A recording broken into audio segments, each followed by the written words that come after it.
할머니, 앱으로 하시면 되는데요. 요즘 누가 창구 이용해요? 그 말이 가슴에 비수처럼 꽂혔습니다.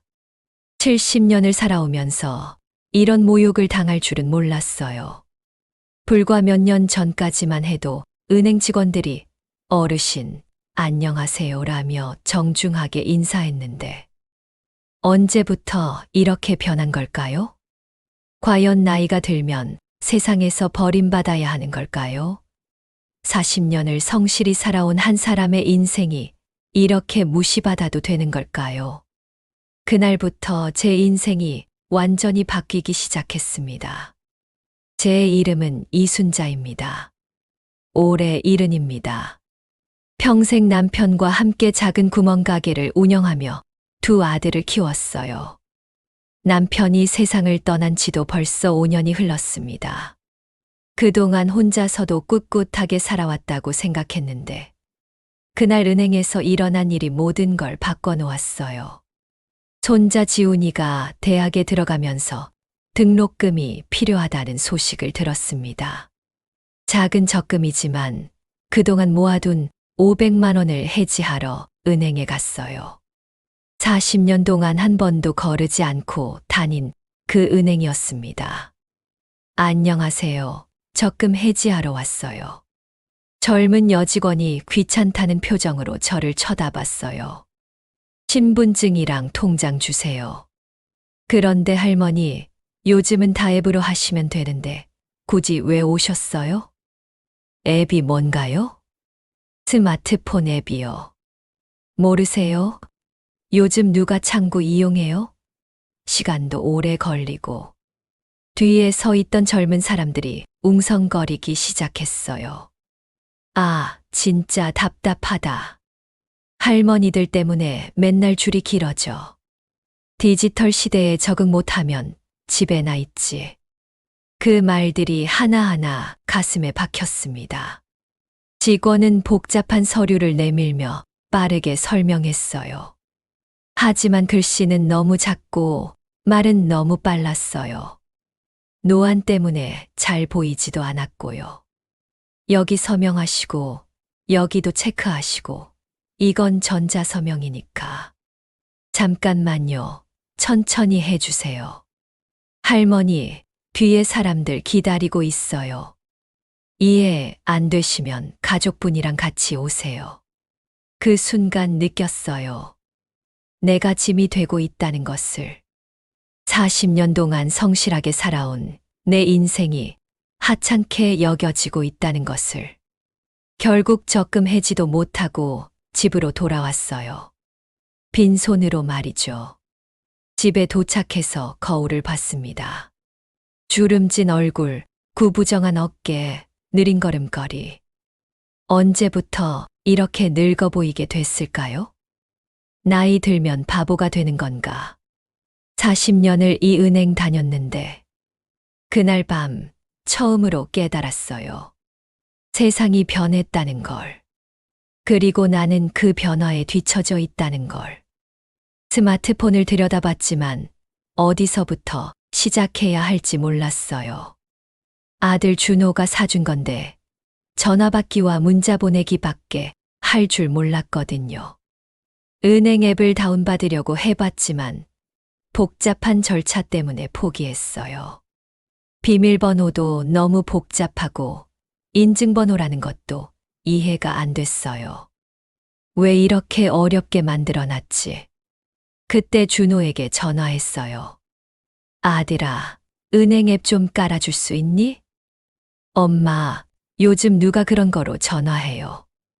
유튜브 보시면서 혼자 배우세요. 유튜브가 뭔데?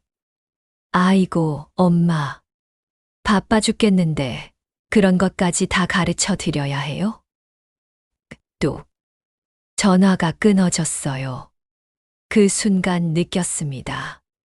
가족에게도 짐이 되고 있다는 걸. 밤새 잠을 이루지 못했어요. 창문 밖을 보니 세상은 빠르게 돌아가고 있는데 나만 그 자리에 멈춰 서 있는 것 같았어요. 다음 날 아침 다시 은행에 갔습니다. 이번에는 다른 직원이 있었어요. 할머니, 어서 오세요. 무엇을 도와드릴까요? 조금 더 친절한 목소리였어요. 하지만 결과는 마찬가지였습니다. 적금해지는 가능한데 요즘은 수수료도 많이 나와요. 앱으로 하시면 수수료 면제인데 또 앱이 얘기였어요. 그럼 앱으로 하고 싶은데 어떻게 하나요?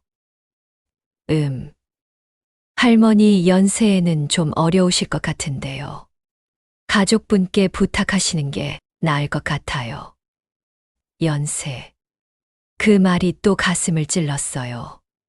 결국 그날도 아무것도 하지 못하고 돌아왔습니다. 집으로 가는 길에 문득 생각했어요. 내가 언제부터 이렇게 무능한 사람이 됐을까? 젊었을 때는 구멍가게 사장님이었어요. 계산도 빠르게 하고 손님들과 대화도 잘했어요. 아이들 교육도 책임지고 남편 뒷바라지도 했어요. 그런 내가 이제는 은행 적금 하나 해지 못하는 무능한 늙은이가 됐다니. 현관문을 열고 들어서는데 냉장고에 붙어 있는 손자 사진이 보였어요. 대학 입학식 사진이었어요. 그 아이를 위해 모아둔 돈인데 그 돈도 제대로 찾아올 수 없다니. 지훈아, 미안해. 할머니가 이렇게 못난이가 돼버렸구나. 그날 저녁 텔레비전을 켰어요. 뉴스에서는 디지털 격차, 고령화 사회, 실버 세대의 소외 같은 어려운 말들이 나왔어요. 아, 나도 그런 사람 중 하나구나. 갑자기 서글퍼졌어요. 70년을 살아왔는데 마지막에 이렇게 세상에서 밀려나야 하는 건가 싶어서요. 하지만 그때는 몰랐어요. 이 모든 게 시작일 뿐이라는 걸. 더 큰 시련이 기다리고 있다는 걸. 그리고 그 끝에는 상상도 못한 반전이 숨어 있다는 걸. 세상은 나를 늙었다고 쓸모없다고 말하지만 70년을 산 사람의 지혜가 그렇게 만만한 게 아니거든요. 곧 그들이 알게 될 겁니다. 그로부터 일주일이 지났을 때 준호가 갑자기 찾아왔습니다. 평소에는 명절에나 얼굴을 비치던 아들이 웬일로 주말 오후에 나타났어요. 뒤따라 며느리 미영까지 왔더군요. 어머니, 안녕하세요. 미영의 인사는 언제나 차갑습니다. 5년 전 남편이 돌아가신 후로는 더욱 그래졌어요. 그래, 왔냐? 밥은 먹고 왔니? 아니요, 괜찮아요. 엄마, 잠깐 얘기 좀 할게요. 준호의 표정이 심각했어요. 무슨 일인가 싶었죠. 거실에 앉더니 준호가 입을 열었습니다. 엄마, 요즘 혼자 사시기 힘들죠? 무슨 소리니? 난 멀쩡한데. 아니에요. 지난번에 은행도 못 가셨다면서요. 그리고 며칠 전에는 마트에서 길을 잃으셨다고. 그건 그냥 깜빡한 거고. 엄마, 솔직히 말씀드릴게요. 이 집에서 혼자 사시기에는 너무 크고 관리도 힘드시잖아요. 미영이 끼어들었어요. 시어머니, 좋은 소식이 있어요. 준호가 알아본 요양원이 있는데 정말 좋더라고요. 시설도 깨끗하고 또래분들도 많으시고. 요양원, 그 말을 듣는 순간 등골이 서늘해졌어요. 요양원은 무슨 요양원이야? 내가 왜 요양원에 가야 해? 준호가 달래는 투로 말했어요. 엄마, 요즘 요양원 많이 좋아졌어요. 병원도 가깝고 간병도 받고 친구들도 사귈 수 있고. 난 친구 있어. 그리고 아직 건강해. 하지만 만약에 쓰러지시면 어떡해요? 혼자 계시다가 위험한 일이 생기면. 미영이 또 끼어들었어요. 그리고 시어머니, 이 집이 재개발 예정지라던데요. 어차피 나중에는 나가야 하잖아요. 전셋값으로 우리 아이들 교육비라도 좀 보태면 좋겠는데. 그 순간 모든 게 명확해졌어요. 이들의 진짜 목적이. 아, 그래? 내 집 전셋값이 목적이었구나? 무슨 말씀이세요? 그런 게 아니라 엄마가 편하게 지내시라고. 편하게, 누가 편하게 지내라고. 너희들이 편하게 지내려고 하는 거 아니야? 준호가 목소리를 높였어요. 엄마, 왜 그렇게 생각하세요? 우리가 엄마 걱정해서 하는 얘긴데. 걱정, 40년 동안 너희들 키우고 교육시키느라 내가 얼마나 고생했는데. 이제 나를 버리겠다는 거야? 버리는 게 아니라. 그럼 뭐야? 요양원 보내고 내 집 전셋값으로 너희 아이들 교육비 대겠다는 거 아니야? 미영이 화를 내기 시작했어요. 시어머니, 왜 그렇게 나쁘게만 생각하세요? 우리도 애들 교육비 때문에 힘든 거 아시잖아요. 힘들면 너희가 노력해. 내 재산으로 해결하려고 하지 말고. 준호가 한숨을 쉬었어요. 엄마, 현실적으로 생각해 보세요. 엄마 연세에 혼자 살기 힘드세요. 디지털 기기도 못 쓰시고, 은행 업무도 못 보시고. 그 말이 가슴을 찔렀어요. 사실이었으니까요. 그리고 만약 치매라도 오시면 어떡해요? 미리미리 좋은 곳으로 모시는 게 나중을 위해서도 좋다고요. 치매. 그 단어가 머릿속을 때렸어요. 내가 치매야? 정신 멀쩡한데. 아니요. 지금은 아니지만 예방 차원에서. 미영이 가방에서 팜플렛을 꺼냈어요. 시어머니, 여기 한번 보세요. 행복한 노후 요양원이에요. 시설도 좋고 프로그램도 다양해요. 팜플렛을 받아봤지만 글씨가 너무 작아서 잘 보이지 않았어요.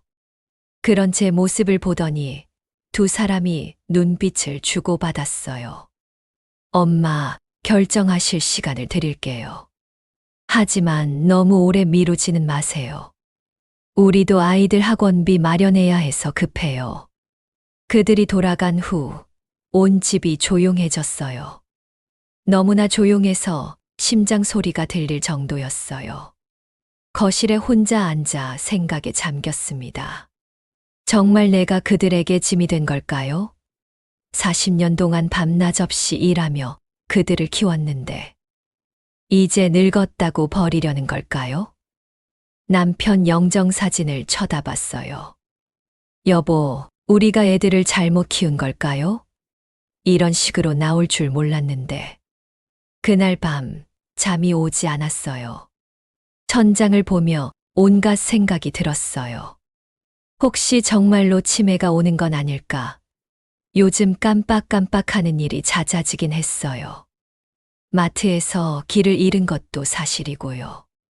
하지만 그게 나이 들면서 자연스러운 건지 아니면 정말 문제가 있는 건지 모르겠어요. 다음 날 동네 병원에 갔어요. 치매 검사를 받아보려고요. 할머니, 오늘이 몇 월 며칠인지 아세요? 9월 15일이요. 대통령이 누군지 아세요? 윤석열이요. 100에서 7을 빼면 93이요. 간단한 검사였지만 결과는 정상이었어요. 할머니, 아무 문제 없어요. 건강한 편이세요. 안심이 됐지만 한편으로는 더 화가 났어요. 아들이 거짓말을 한 거잖아요. 집으로 돌아가는 길에 동네 슈퍼마켓에 들렀어요. 사장님이 반갑게 맞아줬어요. 순자님, 어디 갔다 오세요? 병원 좀 다녀왔어요. 별일 아니시죠? 아니요.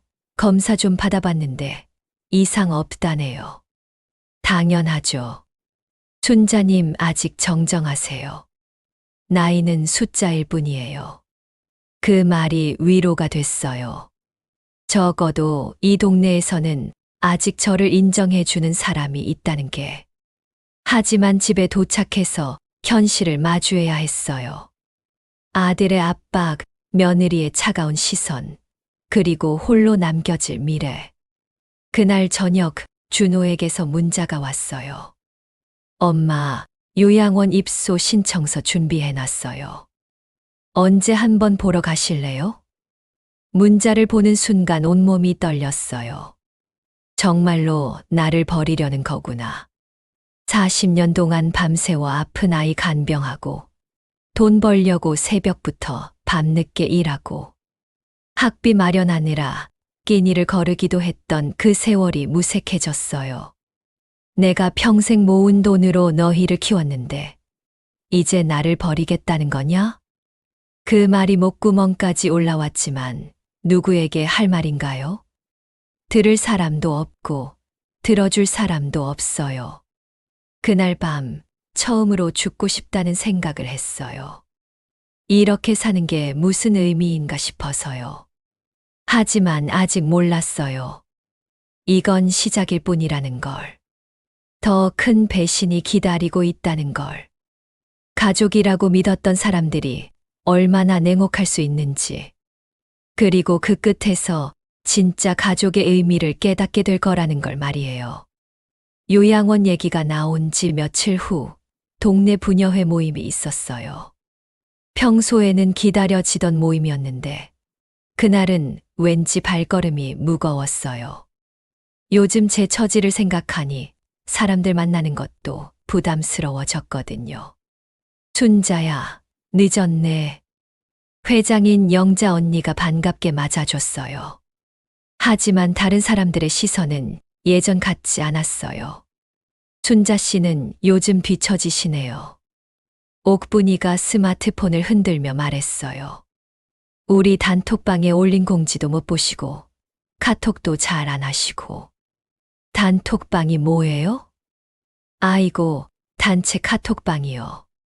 요즘 누가 전화로 연락해요? 다 카톡으로 하는데. 금순이도 거들었어요. 순자 씨 스마트폰 있으면서 왜 카톡을 안 해요?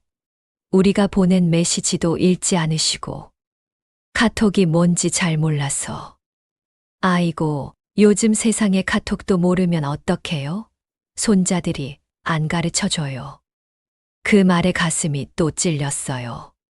손자는커녕 아들도 가르쳐주지 않는다는 걸 어떻게 말하겠어요. 그냥 복잡해서요. 복잡하긴 뭐가 복잡해요. 우리도 다 배웠는데. 영자 언니가 자신의 스마트폰을 보여줬어요. 보세요. 이렇게 하면 되는 거예요. 여기 눌러서. 아, 순자 씨는 이것도 못 보시겠네. 글씨가 작아서. 모두들 웃었어요. 하지만 그 웃음이 저에게는 비웃음으로 들렸어요. 순자야, 우리가 지난번에 단체로 간 여행 사진 봤어. 무슨 여행이요? 아, 그러고 보니 순자 씨는 못 오셨지. 카톡으로 공지했는데 못 보셨나 보네. 언제 여행을 가셨다고요? 지난달에요. 다들 참 재미있게 놀다 왔는데. 아, 순자 씨는 몰랐겠네.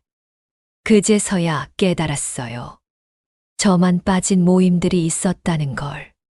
카톡을 못해서 소외되고 있었던 거예요. 다음에는 꼭 오세요. 그런데 단톡방부터 들어오셔야 해요. 어떻게 하는 건가요? 아이고, 설명하기 복잡해요. 젊은 사람한테 물어보세요. 모임이 끝나고 집으로 돌아오는 길, 마음이 무거웠어요. 동네 사람들과도 점점 멀어지고 있다는 걸 느꼈거든요. 그런데 집 앞에 낯선 남자가 서 있었어요. 이순자 할머니시죠? 네, 그런데 누구세요? 안녕하세요. 저는 정부 지원금 담당자 김민수라고 합니다. 정부 지원금, 처음 듣는 얘기였어요. 정부에서 어르신들께 특별 지원금을 지급하고 있어요. 코로나 때문에 어려우셨죠? 150만 원씩 지원해 드리고 있습니다. 정말요? 네. 할머니 같은 경우는 조건이 완벽하게 맞아요. 혼자 사시고 소득도 낮고 말끔하게 차려입은 젊은 남자였어요. 명함도 내밀었고요. 그런데 신청 절차가 좀 복잡해서 제가 대신 해드리려고 왔어요. 얼마나 복잡한데요. 인터넷으로 해야 하거든요. 할머니께서는 어려우실 것 같아서. 맞는 말이었어요. 인터넷은 정말 어려웠으니까요. 대신 해주시면 고마운데 비용이 얼마나 들어요? 비용은 안 받아요. 대신 신청할 때 보증금이 필요해요. 나중에 지원금 받으시면 돌려받으실 수 있어요. 보증금이 얼마예요? 50만 원이면 돼요. 그럼 150만 원 받으시니까 100만 원은 순이익이죠. 계산해 보니 괜찮은 것 같았어요. 50만 원으로 100만 원을 벌 수 있다니. 지원금은 언제 나와요? 신청하고 일주일 정도면 나와요. 요즘 정부에서 빨리 해주거든요. 그 사람은 계속 친절하게 설명해 줬어요. 복잡한 서류도 다 작성해 주겠다고 하고 은행 업무도 대신 봐주겠다고 했어요. 할머니, 결정하세요. 이런 기회가 언제 또 올지 모르거든요. 50만 원. 제게는 큰 돈이었지만 150만 원을 받을 수 있다면 손해는 아니잖아요. 게다가 손자 교육비도 필요했고요. 그럼 해보죠. 현명한 결정이세요. 그 사람을 따라 은행에 갔어요. 제가 직접 계좌에서 50만 원을 뽑아서 줬어요. 영수증 드릴게요. 일주일 후에 연락드릴게요. 일주일이 지났어요. 연락이 없었어요. 2주일이 지났어요. 여전히 연락이 없었어요. 불안해져서 명함에 적힌 번호로 전화했어요. 죄송합니다. 고객님께서 누르신 번호는 허공으로 사라진 음성이었어요. 그제서야 깨달았어요. 사기를 당했다는 걸. 급하게 은행에 가서 상황을 설명했어요. 할머니, 요즘 그런 사기가 많아요. 정부 지원금 사기죠. 그럼 제 돈은 어떻게 되는 거예요? 이미 범인이 출금했을 거예요. 찾기는 어려울 것 같은데요. 50만 원이나 되는데.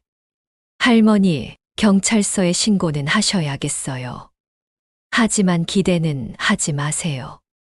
경찰서에서도 마찬가지였어요.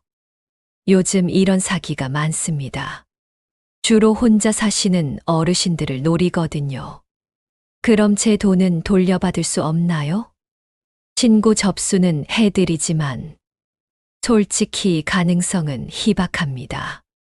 경찰관의 말에 다리에 힘이 빠졌어요. 50만 원은 제게 있는 마지막 적금이었거든요. 집으로 돌아오는 길, 온 세상이 무너지는 것 같았어요. 은행에서도 무시당하고 가족에게는 짐이 되고 동네 사람들한테는 뒤처지고 이제는 사기까지 당했어요. 현관 앞에 앉아서 한참을 울었어요. 70년을 살면서 이렇게 절망스러웠던 적은 없었어요. 그때 옆집 할머니가 나왔어요. 순자야, 왜 그래? 무슨 일이야? 사정을 얘기했더니 숙희 언니가 한숨을 쉬었어요. 아이고, 우리 동네에서도 그런 일이 있었어. 옆 동네 김씨 할머니도 당했다더라고. 다들 당하는 거예요? 요즘 혼자 사는 할머니들 노리는 사기꾼들이 많아. 너무 속상하겠다. 50만 원이나. 그 돈이면 손자 교육비라도 좀 보탤 수 있었는데. 순자야, 그런데 너 요즘 아들한테서 연락 없어. 요양원 얘기만 계속해요.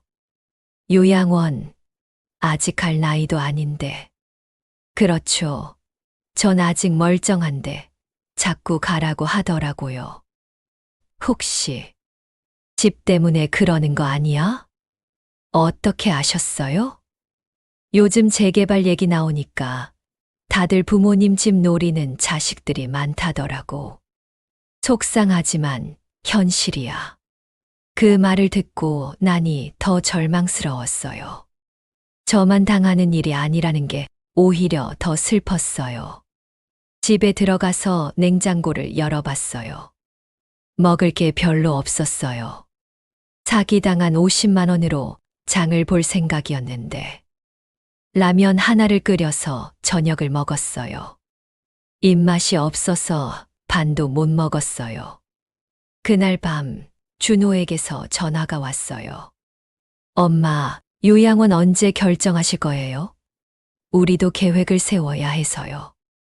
아들아, 엄마가 사기를 당했어. 사기요? 무슨 사기를 당하셨는데요? 정부 지원금 사기라는 걸.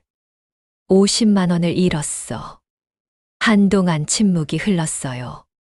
엄마, 그러니까 혼자 살면 안 된다니까요. 그런 일 당할까봐 걱정돼서 요양원 얘기하는 거예요. 제가 위로받고 싶었는데 오히려 핀잔을 들었어요. 요양원 가시면 그런 일 없어요. 안전하고 보호받으실 수 있어요. 엄마, 빨리 결정하세요. 이런 일 또 당하기 전에. 전화를 끊고 나니 더 외로워졌어요.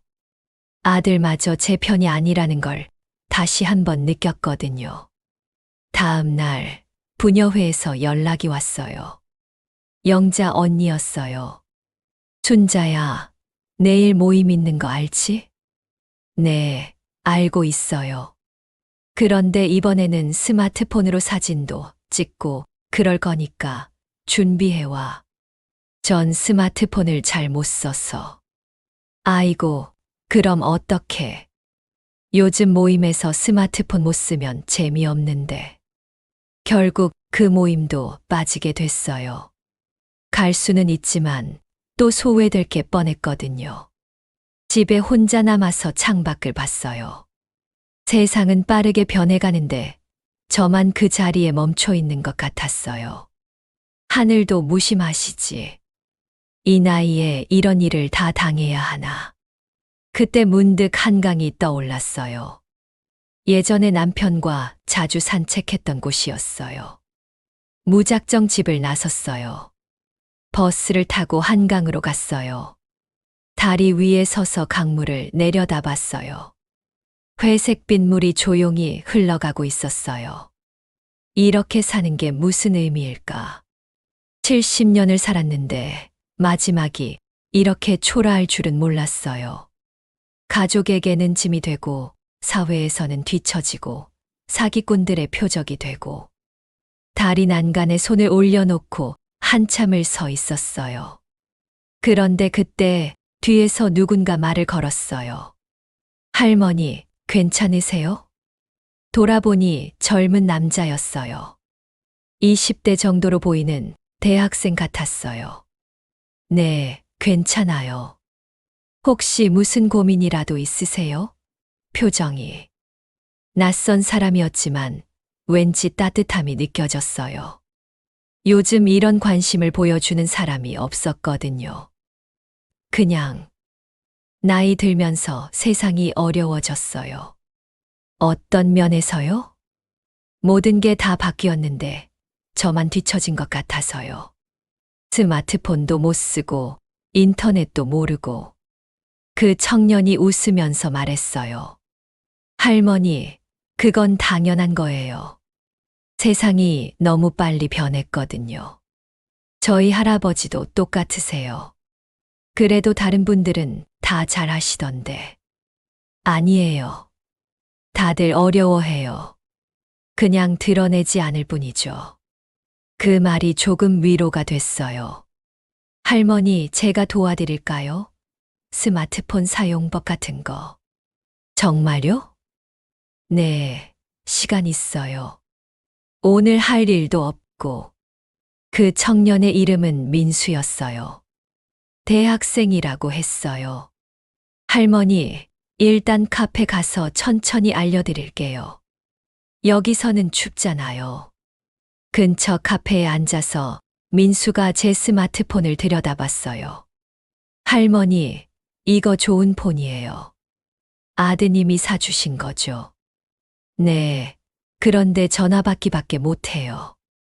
괜찮아요. 천천히 배우시면 돼요. 일단 카톡부터 알려드릴게요. 민수는 정말 친절했어요. 하나하나 천천히 설명해 줬어요. 할머니, 이렇게 하시면 돼요. 어렵지 않죠? 오, 정말로 되네요. 처음으로 카톡 메시지를 보냈어요. 신기했어요. 할머니, 이제 유튜브도 알려드릴게요. 여기서 뭐든지 배울 수 있어요. 유튜브가 뭐예요? 동영상 보는 거예요. 요리법도 있고, 노래도 있고, 공부도 할 수 있어요. 화면에 나타난 것들이 신기했어요. 정말 모든 게 다 있었어요. 할머니, 혹시 배우고 싶은 게 있으세요? 은행 업무 같은 것도 배울 수 있나요? 당연하죠. 찾아드릴게요. 그렇게 2시간 동안 민수가 가르쳐 줬어요. 오랜만에 사람다운 대접을 받는 기분이었어요. 젊은이야, 고마워라. 오랜만에 사람다운 대접을 받는구나. 할머니, 별 말씀을요. 저도 할아버지 할머니 보고 싶었는데 좋았어요. 그런데 왜 이렇게 친절하게 해주는 거니? 민수가 잠깐 망설이더니 말했어요. 사실, 저도 할머니가 있었어요. 작년에 돌아가셨는데, 할머니 생각이 나서요. 그 말에 가슴이 뭉클했어요. 할머니, 다음에 또 만날까요? 더 알려드릴 게 많아요. 정말 그래도 되니? 네, 저 시간 많아요. 할머니가 스마트폰 완전히 정복할 때까지 도와드릴게요. 그날 집으로 돌아오면서 오랜만에 희망이 생겼어요. 아직 세상에는 좋은 사람이 있다는 걸, 그리고 늦어도 배울 수 있다는 걸 깨달았거든요. 하지만 그때는 몰랐어요. 이 만남이 제 인생을 완전히 바꿔놓을 거라는 걸. 그리고 민수에게 숨겨진 비밀이 있다는 걸 말이에요. 세상이 저를 포기했다고 생각했는데, 진짜 이야기는 이제 시작이었어요. 민수를 만난 지 일주일이 지났어요. 약속대로 그 청년이 다시 찾아왔어요. 이번에는 동네 도서관에서 만나기로 했어요. 할머니, 안녕하세요. 지난번에 알려드린 거 연습해 보셨어요? 그럼 매일 해봤어. 카톡도 보내보고 유튜브도 봤어. 와, 정말요? 뭘 보셨어요? 요리하는 거 봤는데 신기하더라고. 집에서도 따라 해봤어. 민수가 환하게 웃었어요. 할머니 정말 빨리 배우시네요. 오늘은 뭘 배우고 싶으세요? 은행 업무 좀 배우고 싶어. 지난번에 적금 해지하려다가 못했거든. 아, 인터넷 뱅킹이요. 그거 쉬워요. 알려드릴게요. 민수는 정말 인내심이 많았어요. 제가 같은 실수를 여러 번 해도 짜증내지 않고 다시 설명해 줬어요. 할머니, 이렇게 하시면 돼요. 비밀번호는 6자리로 하시고. 이렇게. 네, 맞아요. 이제 로그인 버튼 누르세요. 오, 됐다. 처음으로 인터넷 뱅킹에 로그인했어요. 제 계좌 잔액이 화면에 나타났어요. 이제 이체도 할 수 있고 적금 해지도 할 수 있어요. 정말, 그럼 은행에 안 가도 되는 거야? 네, 집에서 다 할 수 있어요. 그 순간 느꼈어요. 내가 새로운 세계에 발을 들여놓았다는 걸. 민수야, 너는 참 착한 아이구나. 요즘 젊은이들은 다 바쁘다고 하는데 민수가 잠깐 머뭇거리더니 말했어요. 할머니, 사실 제가 더 고마워요. 왜? 저도 할머니가 필요했어요. 가족이 복잡해서요. 무슨 얘기니? 나중에 기회 되면 말씀드릴게요. 오늘은 할머니 공부나 더 해요. 그렇게 몇 시간을 보냈어요.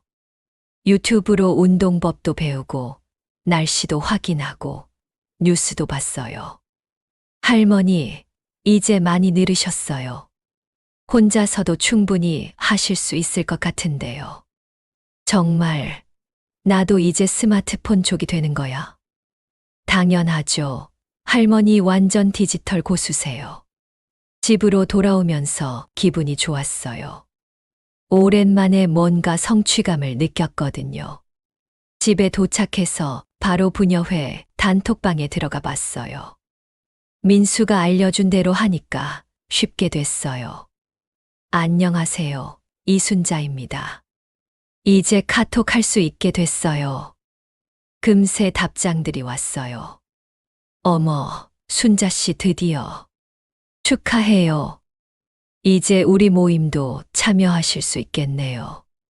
뭔가 다시 소속감을 느꼈어요. 그날 저녁 준호에게서 전화가 왔어요. 엄마, 요양원 결정은 어떻게 하실 거예요? 아들아, 엄마가 요즘 스마트폰 배웠어. 스마트폰요? 응, 카톡도 하고 인터넷 뱅킹도 할 줄 알게 됐어. 누가 가르쳐 줬는데요? 착한 청년이 하나 있어서 알려줬어. 준호의 목소리가 조금 당황스러워 보였어요. 그래도 엄마 혼자 살기는 여전히 위험하잖아요. 뭐가 위험해? 이제 은행도 집에서 할 수 있고 쇼핑도 할 수 있어. 하지만 그리고 사기도 이제 안 당해. 민수가 그런 것들 구별하는 법도 가르쳐 줬거든. 민수요. 그게 누구예요? 친절한 대학생이야. 너보다 훨씬 효자 같더라. 전화 너머로 한숨 소리가 들렸어요. 엄마, 그 사람 믿을 만한 사람이에요. 요즘 나쁜 사람들이 많다는데. 너보다는 믿을 만해. 엄마, 뭐야, 사실이잖아. 넌 엄마를 요양원에 보내려고 하는데 그 애는 나를 도와주고 있어. 엄마, 우리가 엄마 걱정해서 하는 얘기예요. 걱정, 집 전셋값 때문에 하는 얘기 아니야? 그날도 언성이 높아졌어요. 하지만 예전과는 달랐어요. 이제는 제가 당당했거든요. 다음 날 민수가 또 찾아왔어요. 할머니, 오늘은 온라인 쇼핑 알려드릴게요. 온라인 쇼핑? 집에서 물건 주문하는 거예요. 마트 갈 필요도 없어요. 정말 신기했어요. 스마트폰으로 생필품을 주문하니까 다음 날 집 앞까지 배달이 왔어요. 민수야, 이제 정말 집에서 모든 걸 할 수 있겠네. 네, 할머니는 이제 완전한 디지털 네이티브세요. 디지털 뭐라고? 디지털을 잘 쓰는 사람이라는 뜻이에요. 그 말이 자랑스러웠어요. 할머니, 오늘은 특별한 걸 보여드릴게요. 뭔데? 유튜브 채널 만드는 방법이요. 유튜브 채널. 할머니만의 방송을 만드는 거예요. 할머니의 요리법이나 인생 이야기를 다른 사람들과 나눌 수 있어요. 내가 방송을?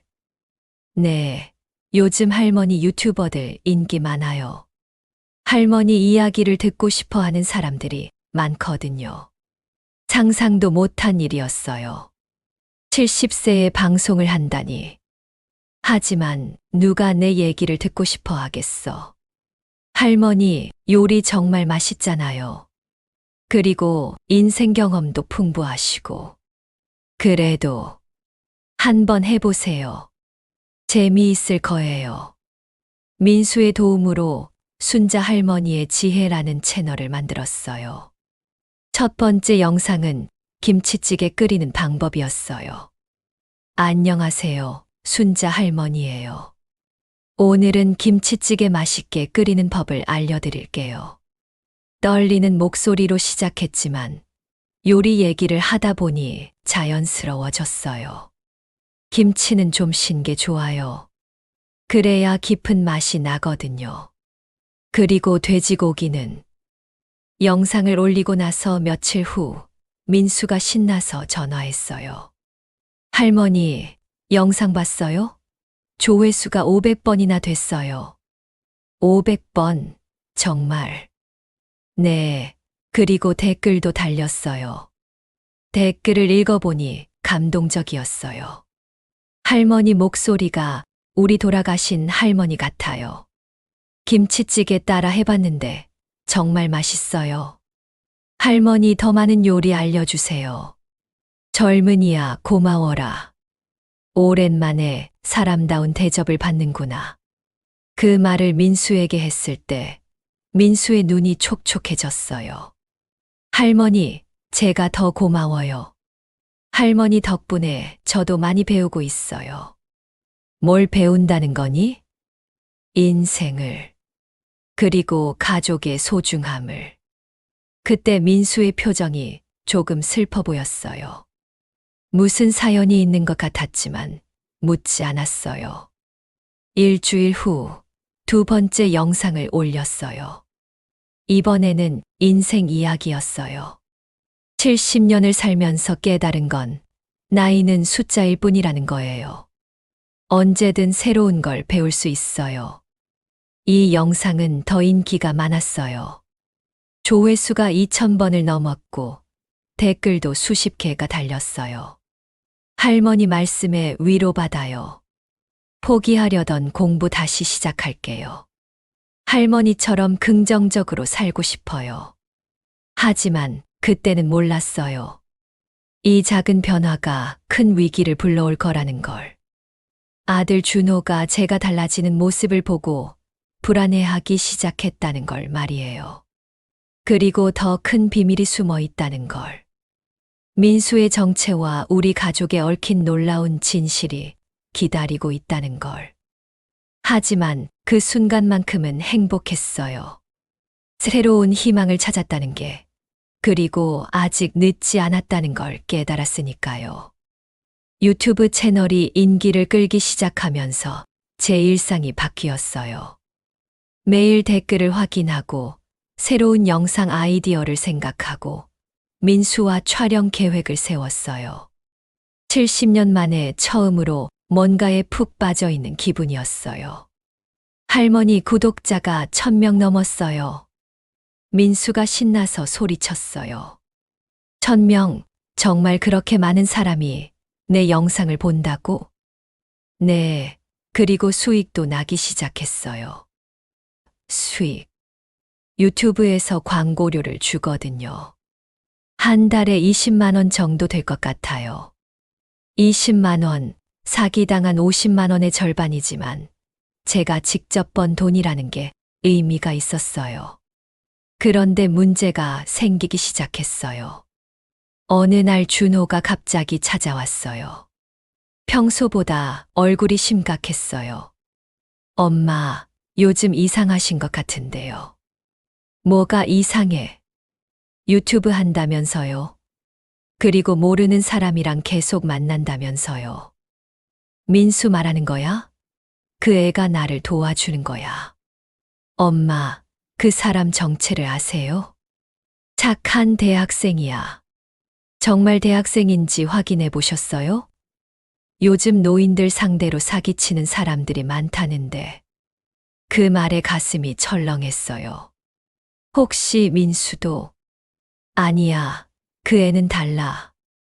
엄마, 너무 순진하게 생각하지 마세요. 그리고 유튜브는 뭐예요? 엄마 나이에 그런 걸 왜 해요? 왜 하면 안 돼? 재미있는데. 준호가 한숨을 쉬었어요. 엄마, 솔직히 말씀드릴게요. 요즘 엄마 행동이 좀 이상해요. 뭐가 이상하다는 거야? 갑자기 스마트폰을 배우더니 인터넷 쇼핑하고 유튜브하고 이런 게 정상적인 할머니 행동인가요? 정상적인 할머니 행동이 뭔데? 조용히 집에서 쉬시고 건강 챙기시고 그러니까 죽을 때까지 가만히 앉아 있으라는 소리야? 그런 게 아니라 준호가 품에서 서류를 꺼냈어요. 엄마, 이거 한번 보세요. 뭔데? 치매 진단서 양식이에요. 요즘 엄마 행동이 평소와 너무 달라져서 그 순간 온몸이 얼어붙었어요. 치매, 넌 지금 엄마가 치매라고 생각하는 거야? 아니요. 하지만 갑작스러운 행동 변화는 치매 초기 증상 중 하나래요. 내가 뭘 잘못했다는 거야? 공부했다고? 새로운 걸 배웠다고? 엄마 70세에 갑자기 유튜브를 시작하는 게 정상인가요? 그리고 모르는 청년이랑 매일 만나는 것도 너보다 그 청년이 나를 더 이해해줘. 엄마, 정신 좀 차리세요. 그 말에 화가 치밀어 올랐어요. 정신 차리라고. 내가 언제 정신을 놓았다는 거야? 엄마가 정신을 놓으셨다는 게 아니라 판단력이 흐려지신 것 같아서. 그때 미영이 끼어들었어요. 시어머니, 우리가 걱정돼서 그러는 거예요. 혹시 그 민수라는 사람이 나쁜 마음을 품고 접근한 건 아닌지. 그 애는 그런 애가 아니야. 어떻게 확신하세요? 며칠 만나본 사이에. 내가 70년을 살면서 사람 보는 눈이 없겠어. 그 애는 진짜 착한 애야. 준호가 목소리를 낮춰서 말했어요. 엄마, 우리가 병원에 한번 가보자고 하는 거예요. 검사만 받아보시면 돼요. 무슨 검사? 인지능력 검사요. 그냥 간단한 거예요. 난 멀쩡해. 엄마, 멀쩡한 사람이 갑자기 성격이 바뀌지 않아요. 예전에는 조용하시던 분이 갑자기 유튜브를 하고 조용했던 게 아니라 기회가 없었던 거야. 하지만 아들의 말에 조금씩 의심이 들기 시작했어요. 정말 내가 이상해진 걸까? 엄마, 만약 정말 아무 문제 없다면 검사받고 증명하시면 되잖아요. 결국 병원에 가기로 했어요. 하지만 뭔가 불안했어요. 병원에서 여러 가지 검사를 받았어요.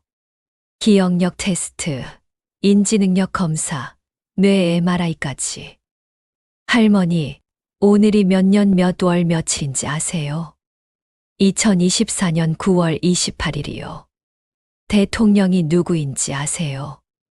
윤석열이요. 100에서 7을 계속 빼보세요.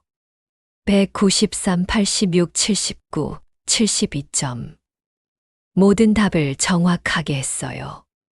하지만 의사가 준호와 따로 상담을 했어요. 밖에서 기다리면서 불안했어요. 혹시 정말 내가 이상한 걸까? 30분 후에 준호가 나왔어요. 표정이 복잡했어요. 뭐래? 검사 결과는 정상이래요. 그럼 됐잖아. 하지만 의사가 그러는데 급격한 성격 변화는 다른 문제일 수도 있대요. 무슨 문제? 조울증이나 아니면 스트레스성 행동 변화. 또 다른 병명들이 나왔어요. 집으로 돌아오는 길에 준호가 말했어요. 엄마, 그래도 조심하세요. 그 민수라는 사람 만나는 것도 좀 줄이시고. 왜? 혹시 모르잖아요. 나쁜 사람일 수도 있고. 너는 왜 그 애를 그렇게 나쁘게 봐? 엄마를 걱정해서 그러는 거예요. 하지만 준호의 태도에서 다른 것을 느꼈어요. 걱정이라기보다는 불안함? 그날 저녁 민수가 전화했어요. 할머니, 안녕하세요. 오늘 어떻게 지내셨어요? 민수야, 너 혹시 나한테 거짓말한 거 없지? 거짓말요. 무슨 말씀이세요?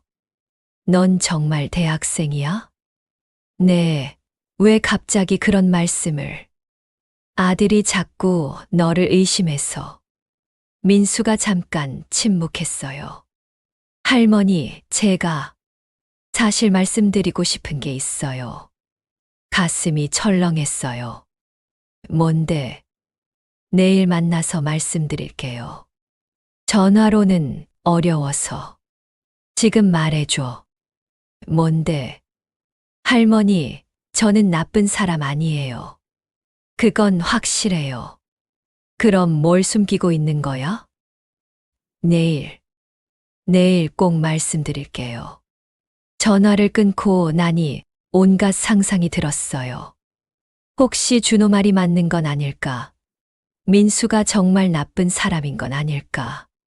그날 밤 잠이 오지 않았어요. 계속 민수를 생각했어요. 그 따뜻한 눈빛, 친절한 말투, 정성스러운 가르침. 그게 다 거짓이었을까? 다음 날 아침 준호에게서 전화가 왔어요. 엄마, 큰일 났어요. 뭔데? 그 민수라는 사람 조사해봤는데. 조사. 사설 탐정을 고용했어요. 엄마가 사기당할까봐. 뭐라고? 사설 탐정까지. 엄마, 들어보세요. 그 사람 이름이 민수가 맞긴 한데. 가슴이 두근거렸어요. 그런데 뭐? 신분이 좀 복잡해요. 대학생이긴 한데, 다른 신분도 있어요. 무슨 말이야? 오늘 오후에 갈게요. 직접 보여드릴게요. 전화를 끊고 나니 머리가 복잡했어요. 민수의 정체가 뭘까? 정말 나를 속인 건가? 그런데 동시에 화도 났어요. 아들이 사설탐정까지 고용해서 내 주변 사람을 조사했다니. 오후에 민수를 만나기로 한 약속이 있었어요. 가야 할까 말까 고민했어요. 결국 가기로 했어요. 직접 들어봐야겠다고 생각했거든요. 카페에서 민수를 만났어요. 평소보다 표정이 어두웠어요. 할머니, 어제 말씀드리려던 게, 너 정체가 뭐야? 아들이 사설탐정까지 고용해서 조사했다는데. 민수의 얼굴이 창백해졌어요. 할머니, 저는 정말 대학생이에요. 그건 거짓말 아니에요. 그럼 뭘 숨기고 있는 거야? 민수가 깊은 숨을 쉬고 말했어요. 할머니, 사실 저는 단순한 대학생이 아니에요. 뭔 소리야? 저는 할머니와 혈연 관계에 있어요. 그 말을 듣는 순간 온 세상이 돌아가는 것 같았어요. 혈연 관계? 네. 할머니의 손자예요. 손자, 무슨? 할머니 큰아들. 준식 아버지의 아들이에요. 준식, 20년 전에 미국으로 이민 간 큰아들. 그게 무슨 말이야? 아버지가 미국에서 결혼하셔서 저를 낳으셨어요. 그런데 할머니 얘기를 하도 많이 해서 꼭 만나보고 싶었어요. 머리가 하얘졌어요. 그럼 넌 내 손자라는 거야? 네. 죄송해요. 처음부터 말씀드렸어야 했는데.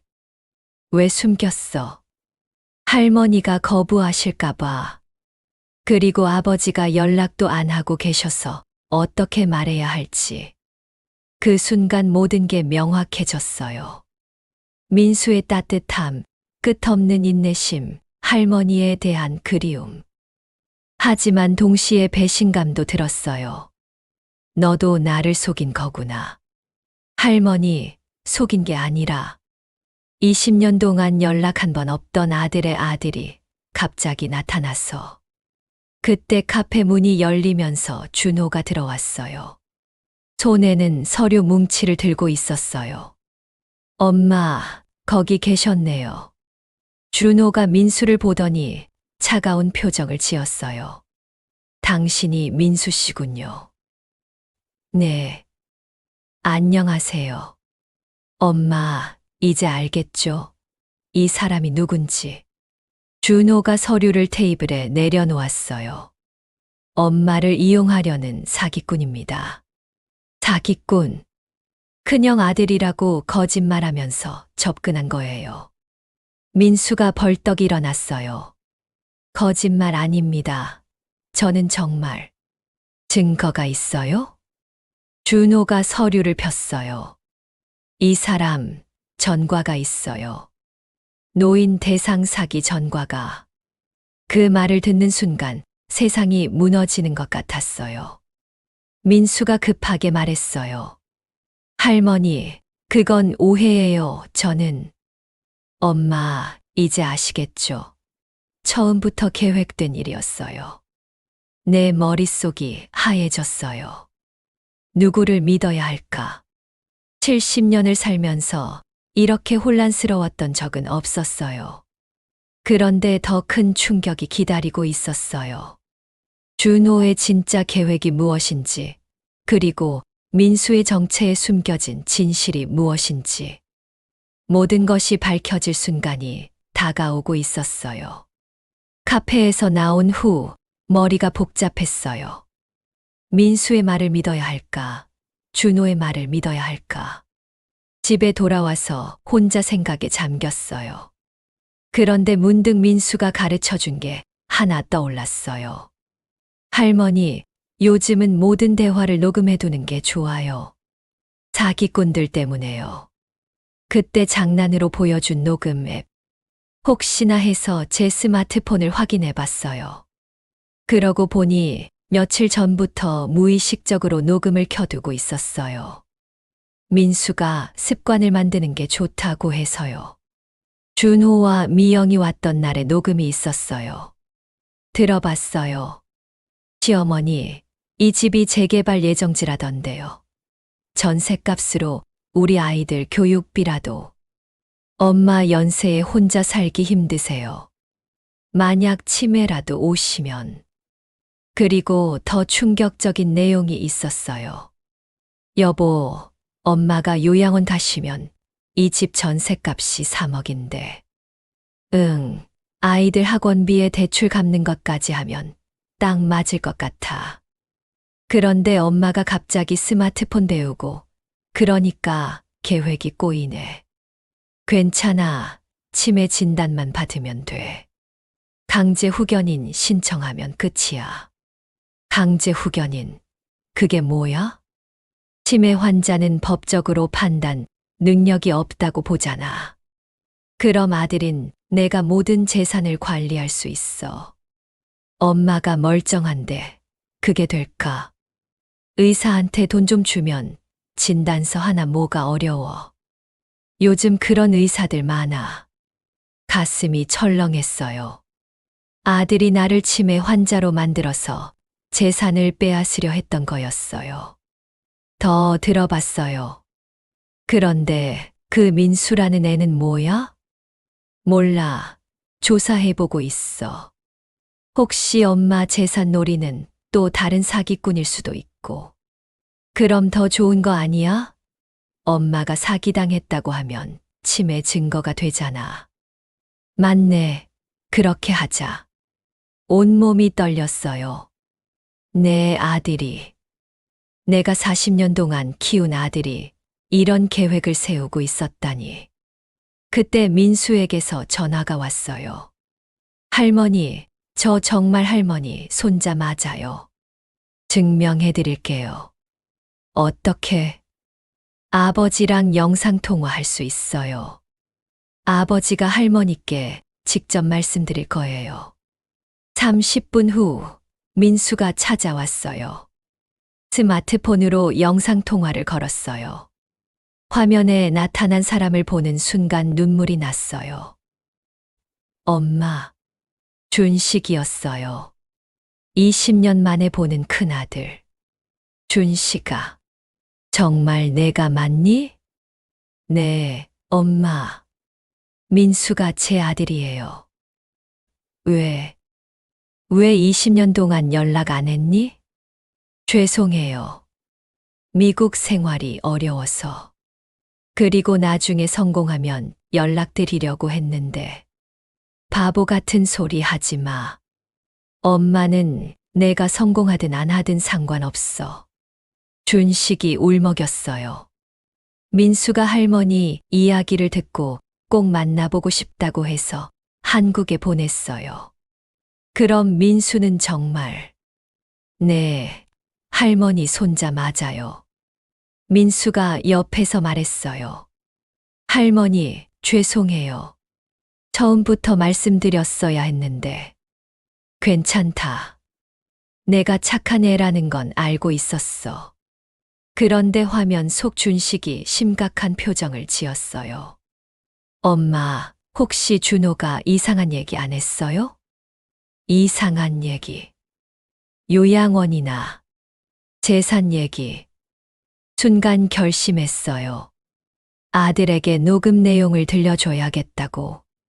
준씨가 사실 녹음 내용을 들려줬어요. 준식의 얼굴이 점점 굳어졌어요. 저런, 준호가 그런 생각을 하고 있었다니. 어떻게 하지? 내가 어떻게 해야 할까?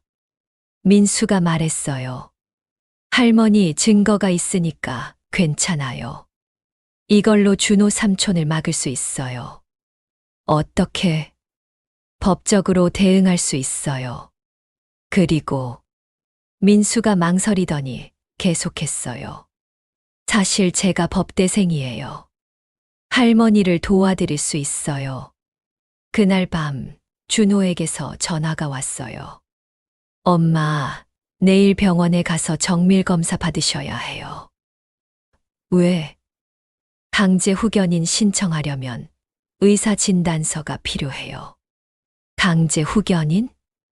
엄마가 치매시니까 제가 재산 관리를 해드려야죠.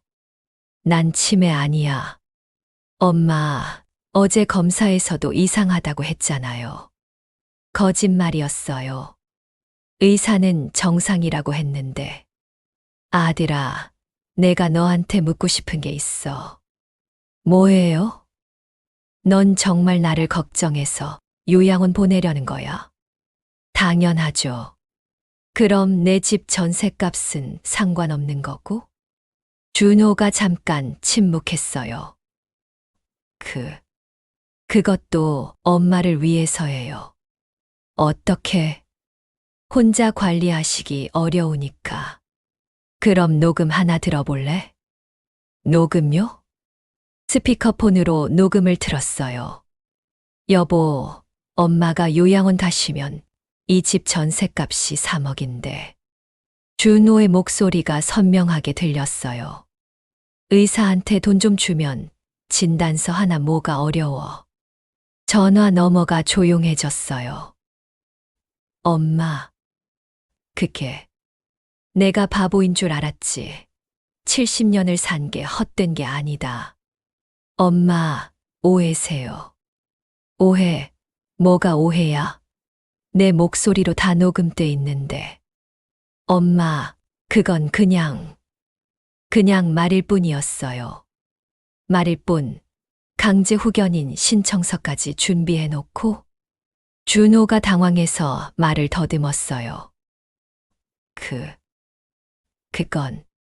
그리고 이것도 들어봐. 이번에는 의사와 짜고 가짜 진단서를 만들려던 계획까지 들려줬어요. 내가 평생 모은 돈으로 너희를 키웠는데 이제 나를 치매 환자로 만들어서 재산을 뺏으려고 했구나. 엄마, 그게 아니라. 그럼 뭐야? 설명해봐. 준호가 한참을 말 못하더니 화를 내기 시작했어요. 엄마도 이상해지셨어요. 갑자기 녹음하고 의심하고. 이상한 게 아니라 똑똑해진 거야. 엄마가 그 민수라는 사기꾼한테 세뇌당하신 거예요.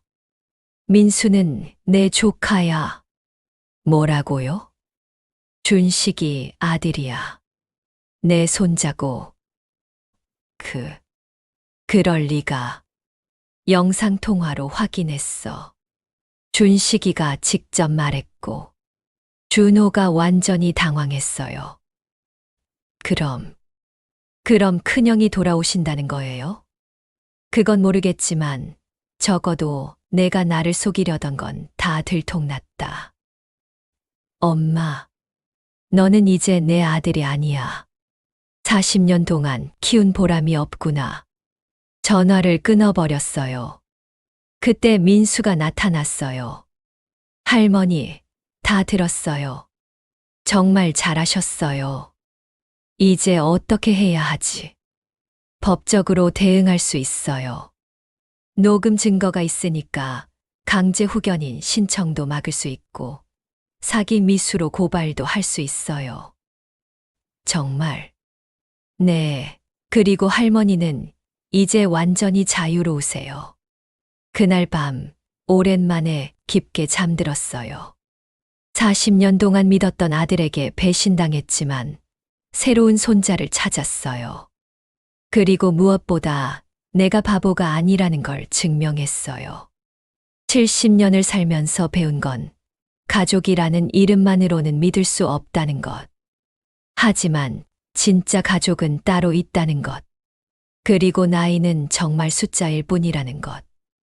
70세에도 새로운 시작이 가능하다는 것. 하지만 이 이야기는 여기서 끝이 아니었어요.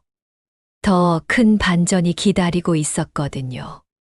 준호를 녹음으로 제압한 지 일주일이 지났어요. 조용한 일상이 돌아올 줄 알았는데, 그때 또 다른 충격적인 일이 벌어졌어요. 민수가 평소보다 일찍 찾아왔어요. 표정이 심각했어요. 할머니, 말씀드릴 게 있어요.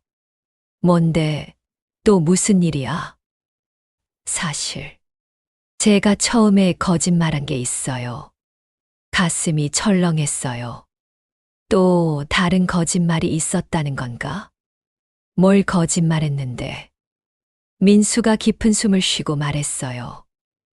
저는 단순히 할머니를 만나고 싶어서 온 게 아니에요. 그럼 할머니를 도우려고 왔어요. 준호 삼촌이 할머니한테 뭘 하려는지 미리 알고 있었거든요. 뭐라고? 아버지가 한국에 있는 지인들을 통해서 들었어요. 준호 삼촌이 할머니 재산을 노리고 있다는 걸. 머리가 복잡해졌어요. 그럼 넌 처음부터 그걸 알고 있었다는 거야? 네. 죄송해요. 하지만 할머니를 보호하려고 했던 거예요. 왜 진작 말하지 않았어? 증거가 필요했어요. 그냥 의심만으로는 막을 수 없잖아요. 그제서야 이해가 됐어요. 민수가 녹음하는 법을 가르쳐 준 이유, 스마트폰 사용법을 알려준 이유. 그럼 내가 나를 도운 것도 다 계획이었던 거야? 민수가 급하게 말했어요. 아니에요. 할머니를 도우면서 정말 할머니가 좋아졌어요. 진짜 할머니 같았어요. 그래도 속인 건 맞잖아. 죄송해요. 하지만 다른 방법이 없었어요. 그때 또 다른 충격적인 말을 했어요. 그리고 준호 삼촌도 사실은 어려운 상황이에요. 뭔 소리야? 삼촌이 사업 실패로 빚이 많이 있어요. 그래서 할머니 재산에 눈독을 들인 거예요. 빚이 있다고? 네, 5억 정도. 거의 파산 직전이에요. 그 말을 듣고 나니 복잡한 감정이 들었어요. 화가 나면서도 한편으로는 안쓰럽기도 했어요. 그래도 그게 나를 속일 이유는 안 되잖아. 맞아요. 하지만 삼촌도 절박했던 것 같아요. 그때 집 앞에서 차 소리가 났어요. 창문으로 보니 준호였어요. 어떡하지? 준호가 왔어. 할머니, 괜찮아요. 이제 증거도 있고. 준호가 현관문을 두드렸어요. 엄마, 저예요. 문 좀 열어주세요. 문을 열어줬더니 준호가 초췌한 모습으로 들어왔어요. 엄마, 뭐 하러 왔어? 엄마, 죄송해요. 갑자기 무릎을 꿇고 앉았어요. 엄마, 제가 잘못했어요. 지금 와서 빌어서 뭐해? 엄마, 사실 저 정말 힘들어요. 눈물을 흘리기 시작했어요. 사업이 망해서, 빚이 너무 많아서, 어떻게 해야 할지 모르겠어요. 그래서 나를 속인 거야? 엄마, 미안해요. 정말 미안해요. 준호가 온몸으로 울었어요. 엄마, 저 정말 바보같이 했어요. 엄마를 사랑하는데도 돈 때문에 이상해졌어요. 그 모습을 보니 마음이 아팠어요. 40년 동안 키운 아들인데 민수가 옆에서 말했어요. 할머니, 준호 삼촌도 힘든 상황이었던 것 같아요. 그래도 잘못한 건 잘못한 거야. 준호가 고개를 들고 말했어요. 엄마, 저 다시는 그런 생각 안 할게요. 그리고 잠깐 망설이더니 계속했어요. 민수 얘기 들었어요. 큰형 아들이라고. 그래. 죄송해요. 제가 의심했어요. 민수가 준호에게 말했어요. 삼촌, 괜제 시도 유수계속 편집 챕터 7 계속. 삼촌, 괜찮아요. 저도 처음부터 정체를 밝혔어야 했는데. 준호가 민수를 바라봤어요.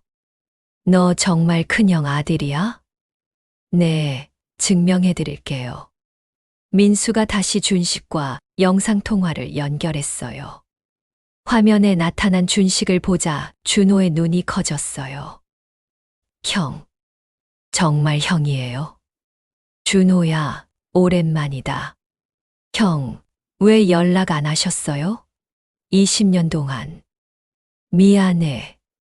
미국 생활이 어려워서. 그리고 실패한 모습 보이기 싫어서. 형제가 20년 만에 만나는 모습을 보니 제 마음도 복잡해졌어요. 형, 저 지금 정말 힘들어요. 준호가 울먹이며 말했어요. 사업이 망해서 빚이 5억이나. 어떻게 해야 할지 모르겠어요. 준식이 심각한 표정을 지었어요. 그래서 엄마 재산에 손을 대려고 했구나. 죄송해요, 형. 정말 바보같이 했어요. 준호야, 엄마한테 사과부터 제대로 해. 준호가 다시 제게 무릎을 꿇었어요. 엄마, 정말 죄송해요. 제가 미쳤었어요. 일어나라. 무릎 꿇는다고 해결되는 게 아니야. 엄마, 넌 내 아들이야. 힘들면 엄마한테 말하지. 왜 속이려고 했어? 엄마한테 짐이 되기 싫어서. 바보 같은 소리 하지 마. 자식이 어미한테 짐이 되나? 그때 민수가 말했어요. 할머니, 삼촌, 제가 도와드릴 수 있어요. 뭘? 법적인 문제 정리하는 것 말이에요. 제가 법대생이니까. 준호가 놀란 표정을 지었어요. 법대생이야? 네, 그리고 아버지가 미국에서 변호사예요. 화면 속 준식이 말했어요. 준호야, 내가 도와줄게. 빚 문제 해결할 방법을 찾아보자. 형, 우리가 가족이잖아. 20년 동안 연락 못한 게 미안해. 그 순간 깨달았어요. 이 모든 일이 가족을 다시 만나게 해준 거라는 걸. 며칠 후 더 놀라운 일이 벌어졌어요. 민수가 제 유튜브 채널을 본격적으로 도와주기 시작했어요. 할머니, 이제 구독자가 5만 명이에요. 5만 명? 네, 할머니 인생 이야기가 정말 인기가 많아요. 정말 신기했어요. 제 평범한 인생 이야기를 그렇게 많은 사람이 듣고 싶어 한다니. 그리고 더 놀라운 건 수익이었어요. 할머니, 이번 달 수익이 200만 원이에요. 200만 원? 네, 광고 수익이랑 후원금까지 합쳐서요. 그때 준호가 찾아왔어요. 며칠 전과는 완전히 다른 모습이었어요. 엄마, 그 유튜브 채널 봤어요. 어때? 정말 대단하세요. 엄마가 이렇게 멋진 분인 줄 몰랐어요. 지금 알았어?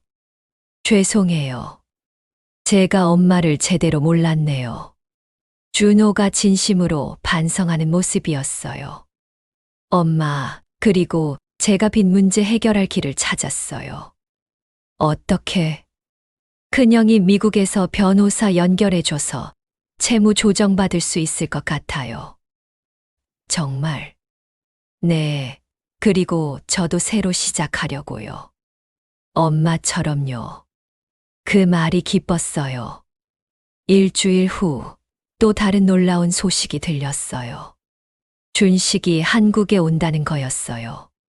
할머니, 아버지가 한국에 오신대요. 민수가 신나서 말했어요. 정말? 네, 다음 달에 오셔서 한 달 동안 계실 거예요. 20년 만에 큰아들을 만난다는 생각에 가슴이 두근거렸어요. 그리고 그때 민수가 또 다른 제안을 했어요.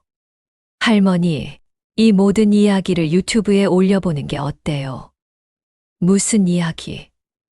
할머니가 겪은 일, 가족과의 갈등, 그리고 화해. 정말 드라마 같잖아요. 그런 걸 남들이 보고 싶어 할까?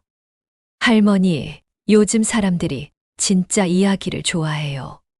특히 가족 이야기를요. 준호도 거들었어요. 엄마, 저도 출연해서 사과하고 싶어요. 제가 얼마나 바보같이 했는지 사람들한테 보여주고 싶어요. 너까지? 네, 그리고 다른 분들한테도 교훈이 될 것 같아요. 가족이 얼마나 소중한지. 결국 특별 영상을 만들기로 했어요. 할머니와 아들의 진짜 이야기라는 제목으로요. 영상에서 준호가 직접 사과했어요. 제가 엄마를 속이려고 했었습니다. 요양원 보내고 재산을 가져가려고 했어요. 하지만 엄마가 가르쳐 주셨어요. 가족이 뭔지, 사랑이 뭔지.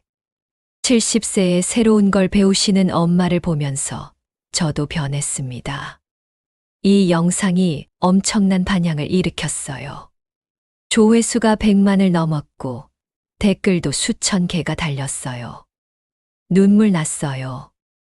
우리 가족도 돌아봐야겠어요. 할머니가 정말 멋있어요. 가족이 이렇게 소중한 건 줄 몰랐어요.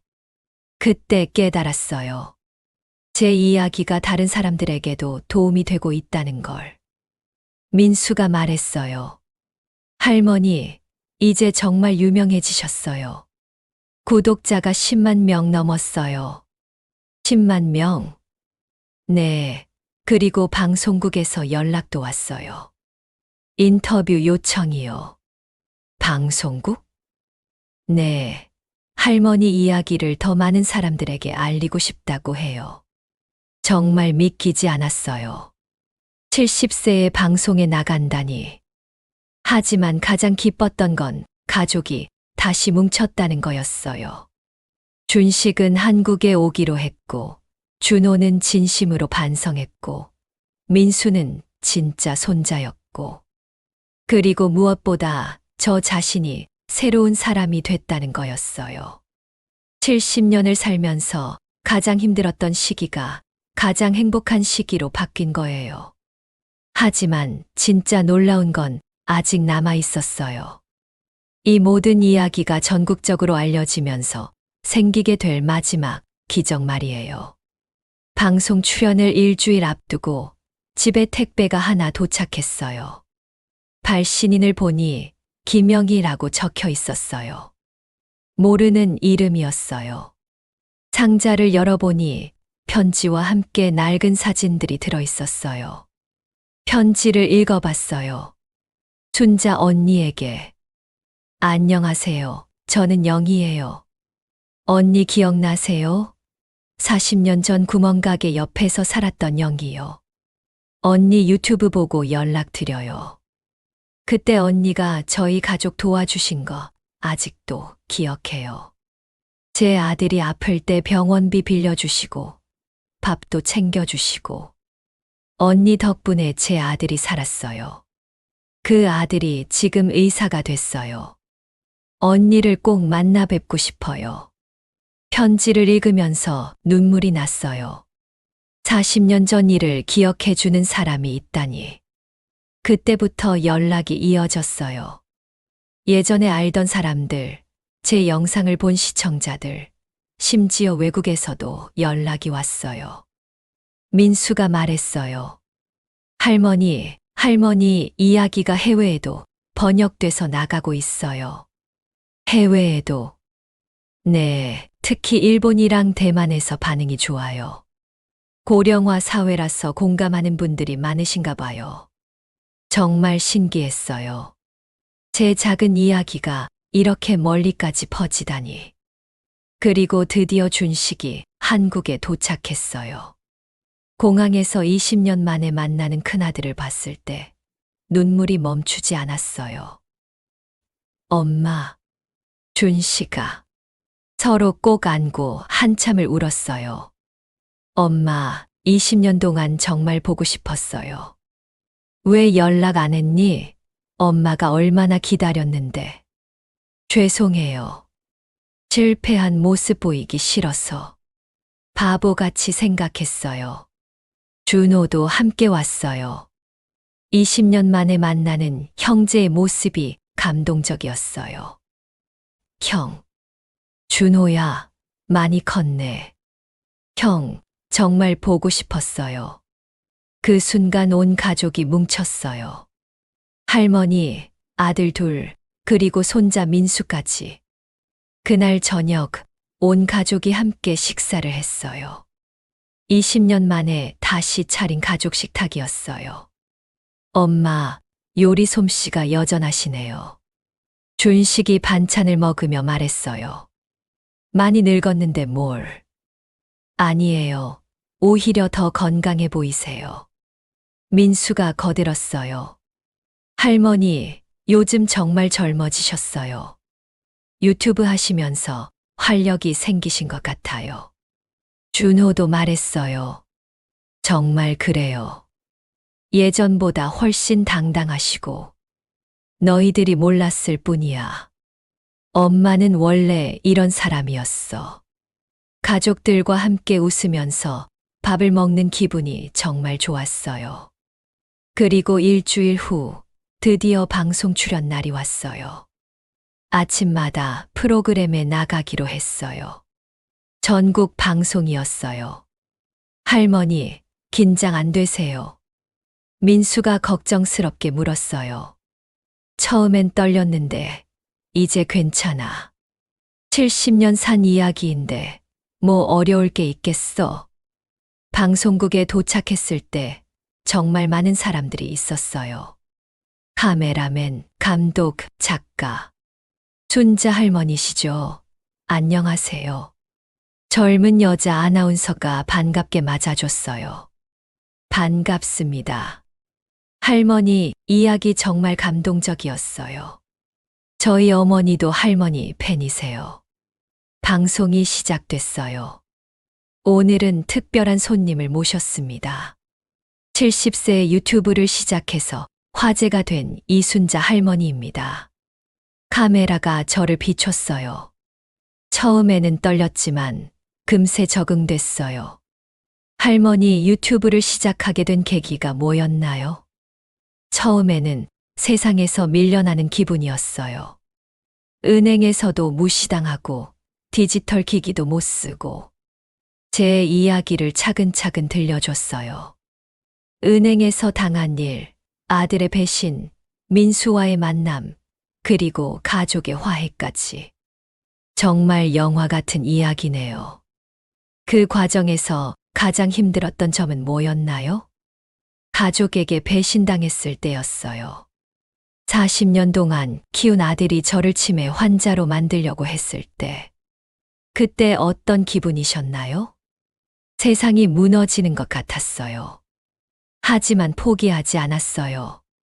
70년을 산 사람의 지혜가 그렇게 만만하지 않거든요. 시청자들에게 전하고 싶은 메시지가 있다면서 물어봤어요. 나이는 정말 숫자일 뿐이에요. 70세에도 새로운 걸 배울 수 있고 새로운 시작을 할 수 있어요. 그리고 가족의 소중함을 깨달았어요. 혈연이라고 다 가족이 아니고 진정한 가족은 서로를 이해하고 사랑하는 사람들이에요. 포기하지 마세요. 늦었다고 생각할 때가 진짜 늦은 때예요. 하지만 포기하지 않으면 언제든 새로운 꽃을 피울 수 있어요. 방송이 끝난 후 반응이 엄청났어요. 시청률이 15%나 나왔고 포털 사이트 실시간 검색어 1위에 제 이름이 올랐어요. 할머니 대박이에요. 유튜브 구독자가 하루 만에 50만 명 늘었어요. 민수가 신나서 소리쳤어요. 50만 명? 네, 지금 100만 명 넘었어요. 정말 믿기지 않았어요. 그리고 더 놀라운 일들이 계속 일어났어요. 출판사에서 연락이 와서 책을 내자고 했어요. 늑꽃의 역습이라는 제목으로요. 기업에서 강연 요청도 들어왔어요. 할머니, 삼성에서 임직원 대상 강연 요청이 왔어요. 삼성에서. 네, 그리고 다른 대기업들도 줄을 서고 있어요. 하지만 가장 기뻤던 건 따로 있었어요. 어느 날 집 앞에 젊은 여자가 찾아왔어요. 할머니, 안녕하세요. 저는 김미정이라고 해요. 누구세요? 할머니 영상 보고 용기를 얻어서 이혼했어요. 이혼? 네, 20년 동안 남편한테 맞고 살았는데 할머니 말씀 듣고 새로 시작할 용기가 생겼어요. 그런 분들이 계속 찾아왔어요. 할머니 영상 보고 공부를 다시 시작했다는 60대 할머니. 가족과 화해했다는 40대 아들. 포기하려던 꿈을 다시 찾았다는 50대 아저씨. 할머니가 많은 사람들에게 희망을 주고 계세요. 민수가 말했어요. 네, 할머니 이야기가 사람들한테 힘이 되고 있어요. 그제서야 깨달았어요. 제 이야기가 단순한 개인사가 아니라는 걸. 6개월 후, 제 인생은 완전히 바뀌었어요. 유튜브 구독자는 200만 명을 넘었고, 책은 베스트셀러가 됐어요. 강연도 전국을 다니며 했어요. 하지만 가장 중요한 건 가족이었어요. 준식은 한국에 정착하기로 했어요. 미국에서의 삶을 정리하고 가족과 함께 살겠다고 했어요. 준호는 빚을 모두 정리하고 새로운 사업을 시작했어요. 이번에는 정직하게 가족과 함께요. 민수는 법대를 졸업하고 가족 법률 문제를 전문으로 하는 변호사가 되겠다고 했어요. 그리고 저는 70세의 새로운 인생을 시작했어요. 어느 날 저녁 온 가족이 모여서 식사를 하고 있었어요. 할머니, 지금 기분이 어떠세요? 민수가 물었어요. 행복해. 정말 행복해. 왜요? 가족이 다 함께 있잖아. 그리고 내가 70년 동안 경험한 걸로 다른 사람들을 도울 수 있다는 게 기뻐. 준식이 말했어요. 엄마, 정말 대단하세요. 70세에 이런 일을 해내시다니. 늦었다고 생각할 때가 정말 늦은 때라고 했잖아.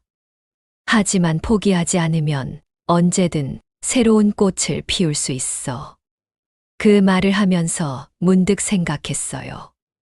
1년 전만 해도 은행에서 무시당하고 가족에게 배신당하고 세상에서 밀려난 늙은이였는데 이제는 수백만 명이 제 이야기를 듣고 희망을 얻고 새로운 시작을 하고 있어요. 나이는 정말 숫자일 뿐이었어요. 중요한 건 마음이었어요. 그날 밤 잠자리에 들기 전에 유튜브 댓글을 확인했어요. 할머니 덕분에 포기하려던 공부 다시 시작했어요. 80세 할아버지인데 할머니 보고 스마트폰 배우기 시작했어요. 할머니처럼 당당하게 살고 싶어요. 가족과 화해했어요. 고마워요. 수많은 감사 메시지들을 보면서 깨달았어요.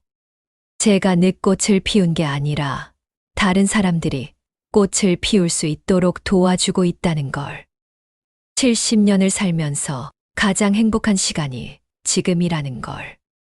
그리고 이 모든 게 끝이 아니라 새로운 시작이라는 걸. 창밖을 보니 별이 반짝이고 있었어요. 여보, 우리 잘 키웠지, 아들들. 남편 영정사진에 말했어요. 바람이 살랑 불어오는 것 같았어요. 남편이 대답하는 것 같았어요. 그래, 잘했어. 정말 잘했어. 70세에 시작된 새로운 인생. 늦꽃의 역습은 이제 막 시작이었어요. 나이는 숫자일 뿐입니다. 늦었다고 생각할 때가 정말 늦은 때입니다. 하지만 포기하지 않으면 언제든 새로운 꽃을 피울 수 있습니다. 70년을 살면서 깨달은 진리입니다. 여러분도 포기하지 마세요. 여러분의 늦꽃이 세상에서 가장 아름다울 테니까요. 여러분, 오늘 순자 여사의 이야기 어떠셨나요? 재미있으셨죠? 무료 구독과 좋아요, 댓글로 여러분의 사랑을 나눠주세요. 홍씨 인생 사연이 여러분을 위해 더 재밌는 영상을 만들어 오겠습니다. 여러분과 인생 이야기로 소통하는 홍씨 인생이 되겠습니다. 지금까지 들어주셔서 고맙습니다. 오늘 하루도 건강하고 평안하시길 기도할게요.